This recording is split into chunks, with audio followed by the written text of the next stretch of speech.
দীপঙ্কর দা, good morning. Very good morning ভাই। এখন আছো কোথায়? আছি তো ট্রাভেল ডেস্টিনেশন সুন্দরবনের প্রোভাইড করা রিসোর্টে। নিট অ্যান্ড ক্লিন, পলিউশন মুক্ত। অনেকে বলবে বড় বড় ডায়লগ মারছে, সেটা না, যেটা ফ্যাক্ট সেটা। দারুণ অ্যাম্বিয়েন্স, দারুণ খাবার, আর এক কথায় আউট অফ 10 10-এর বেশি কিছু দেওয়া গেলে সেটা। আর সবথেকে বড় কথা, বাপিদার ফুল টিম যেইভাবে কাজ করে, মানে রেসপন্সিবিলিটির সাথে কাজ করে, এটা দেখে খুব ভালো লাগলো যে মানুষ এতটা প্রফেশনাল। হয়তো আমরাও না এতটা প্রফেশনাল। তো তোমাদের জন্য অনেক শুভকামনা রইল। তোমরা যদি এইভাবে, মানে আমরা এইখানে এসেছি হয়তো কিছু চেনা পরিচিত মুখ, যদি আমাদের সাথে যেই জিনিসটা হয়েছে, মানে যেরকম বিহেভিয়ার, যেরকম হসপিটালিটি দেওয়া হয়েছে, প্রত্যেকটা মানুষ যদি এরকম ফ্যাসিলিটিস পায়, আমার মনে হয় না যে তোমাদের কোনোদিনও কোনো কিছুর অভাব হবে।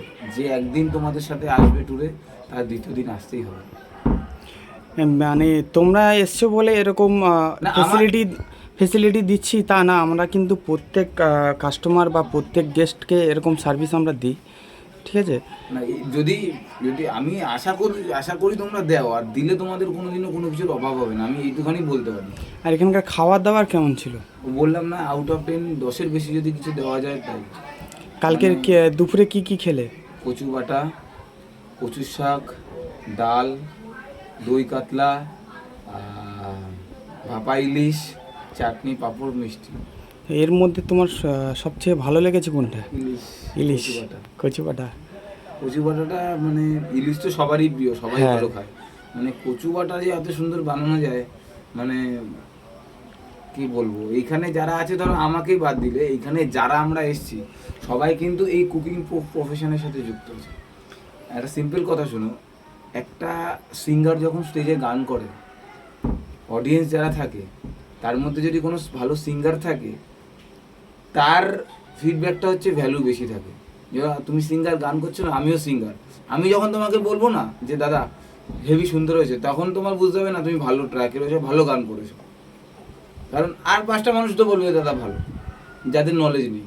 এবার তুমি বলতে পারো তুমি যে খাওয়ালে, এখানে যতগুলো লোক খেলো সবাই কিন্তু ওই প্রফেশনের সাথে যুক্ত, প্রফেশনালি। তো তাদের কাছে ভালো লেগেছে, মানে সাধারণ মানুষের কাছে তো ভালো লাগবেই, কারণ তাদের কাছে অসীম একটা এক্সপিরিয়েন্স আছে যে কোনটা কি করলে ভালো হয়, কোনটা, তারা তো নিয়মিতভাবে এই কাজটা করে এসছে।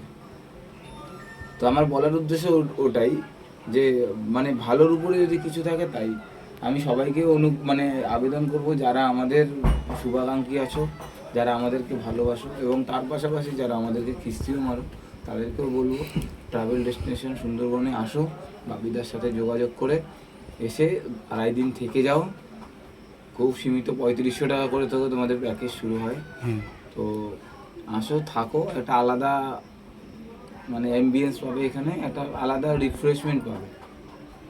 অনেকে ভাবছে এখানটায় গরম খুব, সেই চিন্তা ভাবনা বলছিলাম ভিতরে যখন রুমের মধ্যে যখন ভিডিওটা করা হলো, আমি বললাম যে অনেকেই বলতে পারে যে দাদা রুমে তো এসি নেই। রুমে এসি তো নেই, কিন্তু এসির সাথে যে ফ্যানটা আছে ওইটাও দরকার হয় না যদি দুটো জানলা খোলা থাকে রাতে। অনেকে এই গরমের ভয়তে কিন্তু সুন্দরবন ট্রিপ কিন্তু ক্যান্সেল করছে। ওয়েদারটাই অন্যরকম, হয়তো বেটার, হয়তো বর্ষাকালটা একটু বেশি বেটার, তার মানে এটা না যে গরমে মানুষ কষ্ট পাচ্ছে।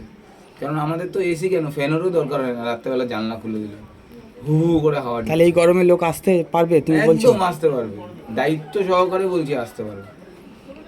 আচ্ছা, চলো তাহলে আজকের ফেরার পথে তোমাদের জন্য অনেক শুভকামনা, তোমরা এইভাবে কাজ করে যাও। তোমাদের এখন কটা লঞ্চ আছে? আমাদের 2টো লঞ্চ, একটা বোট। তাহলে তোমাদের আরও লঞ্চ হোক, আরও বোট হোক, এইভাবে তোমরা এগিয়ে যাও, আর আমাদের সাথে এই সম্পর্ক থাকো। খুব ভালো থাকো তোমরা, সবার জন্য শুভকামনা।